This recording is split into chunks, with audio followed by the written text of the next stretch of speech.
कैसे हुई थी ब्रूस ली की मौत, कौन थे उनके गुरु। नमस्कार दोस्तों, स्वागत है आपका हमारे चैनल द वीनू टॉक्स में। आज हम बात करेंगे महान मार्शल आर्ट ब्रूस ली की बायोग्राफी के बारे में। ब्रूस ली मार्शल आर्ट की दुनिया का एक ऐसा नाम है जिससे शायद ही कोई अनजान हो। मार्शल आर्ट की जब भी बात की जाती है तो ब्रूस ली का नाम ही सबसे पहले लिया जाता है।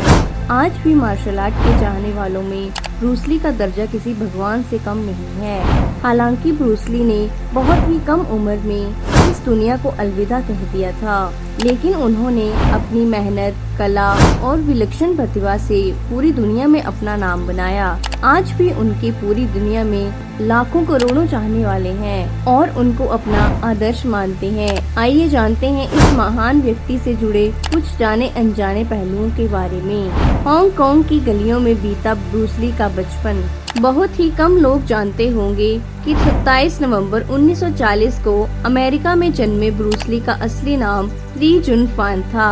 वो तो फिल्मी दुनिया में एंट्री के बाद वे ब्रूस ली के नाम से मशहूर हो गए थे। उनके बचपन की बात की जाए तो उन्होंने शुरुआती शिक्षा हांगकांग से प्राप्त की। बाद में जब वे 18 वर्ष के हुए तो दोबारा आगे की पढ़ाई के लिए अमेरिका चले गए। वहाँ की यूनिवर्सिटी ऑफ वॉशिंगटन से उन्होंने अपने उच्च शिक्षा हासिल की। आपको जानकर हैरानी होगी कि ब्रूस ली ने मार्शल आर्ट की विधिवत शिक्षा किसी भी स्कूल या विशेषज्ञ से प्राप्त नहीं की। वास्तव में हांगकांग की गलियों ने उन्हें इस कला का माहिर बनाया था। असल में जब वे बड़े हो रहे थे तब चाइनीज लोग कम्युनिस्ट सरकार के खिलाफ विरोध कर रहे थे। बात बात पर सड़कों पे लड़ाई झगड़े की खबरें आने लगी थी। देखते ही देखते माहौल बिगड़ने लगा और इन विरोधों ने दंगों का रूप ले लिया। पूरा हांगकांग गरीबी, भूखमरी और अपराध जैसी बड़ी बड़ी समस्याओं से जूझने लगा। आम लोगों को सरकार से बहुत उम्मीदें थी, लेकिन उसने उन्हें निराश किया तो उन्होंने विरोध को और भी ज्यादा बढ़ावा दिया। इसी दौरान एक बड़ी संख्या में युवा इन विरोधों का हिस्सा बनने लगे। ब्रूस ली भी उनमें से एक थे। उन्होंने टाइगर ऑफ जंक्शन नामक एक गिरोह भी ज्वाइन कर लिया था। जब ब्रूस ली जमकर पीट दिए गए। एक दिन ब्रूस ली एक गैंग वॉर के दौरान बहुत ही बुरी तरह पीट दिए गए। इससे उनकी आंख पर काले रंग का निशान पड़ गया। ब्रूस ली इस घटना से बहुत आहत थे। वे खुद को मजबूत बनाना चाहते थे ताकि दोबारा जीवन में उन्हें ऐसी घटना का सामना न करना पड़े। इसके बाद उन्होंने अपनी मां से मार्शल आर्ट सीखने के लिए कहा। शुरुआती आनाकानी के बाद उन्होंने हामी भर दी। मां की मदद से ब्रूस ली यिप मैन के पास पहुंचा, जो कि मार्शल आर्ट के जाने माने ट्रेनर थे। जल्द ही उनका प्रशिक्षण शुरू हो गया और इस तरह से वे एक नए सफर पर चल पड़े। यिप मैन से ब्रूस ली ने जो सीखा उसका प्रदर्शन उन्होंने हांगकांग की गलियों में शुरू कर दिया।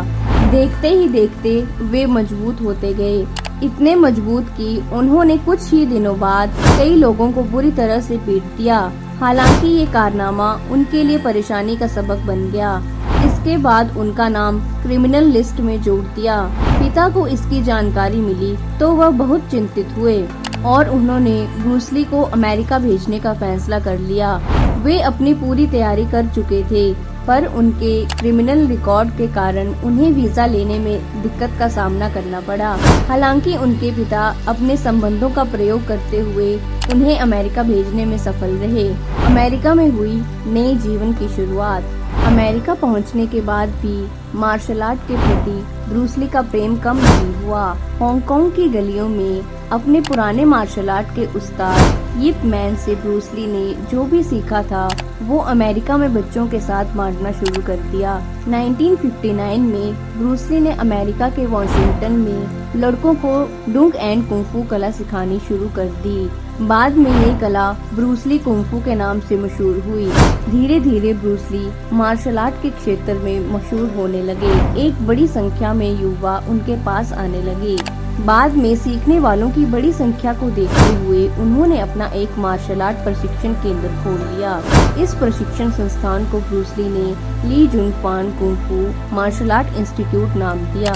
ब्रूस ली द्वारा अपने स्कूल में मार्शल आर्ट की ट्रेनिंग के दौरान चाइनीज मार्शल आर्ट का क्रेज बढ़ रहा था। उस समय किसी ने ये नहीं सोचा था कि ब्रूस ली और उनकी मार्शल आर्ट की ये कला आने वाले समय में मशहूर हो जाएगी। ब्रूस ली मशहूर हुए तो हॉलीवुड के दरवाजे उनके लिए खुल गए। शुरुआत में वे छोटे पर्दे पर दिखाई दिए।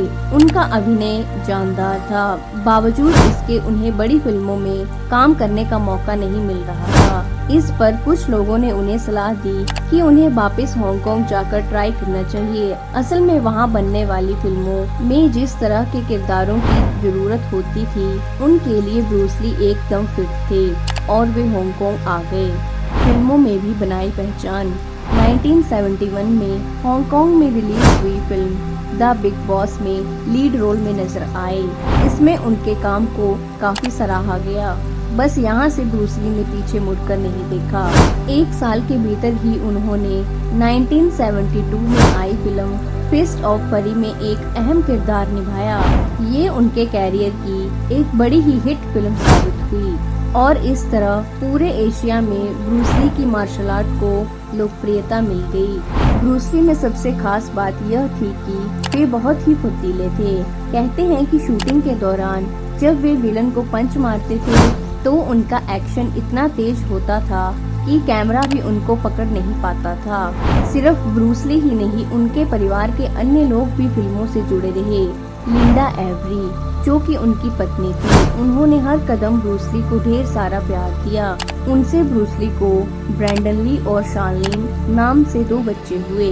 पिता की तरह ब्रैंडन ली ने भी अभिनय में ही अपनी किस्मत को आजमाया। दुर्भाग्य से 1993 में एक फिल्म की शूटिंग के दौरान उन्हें गोली लग गई और उन्होंने दम तोड़ दिया। वहीं ब्रूस ली की बेटी शनल ली भी अमेरिकी अभिनेत्री है और हॉलीवुड की कई फिल्मों में काम कर चुकी हैं। रहस्यमयी मृत्यु।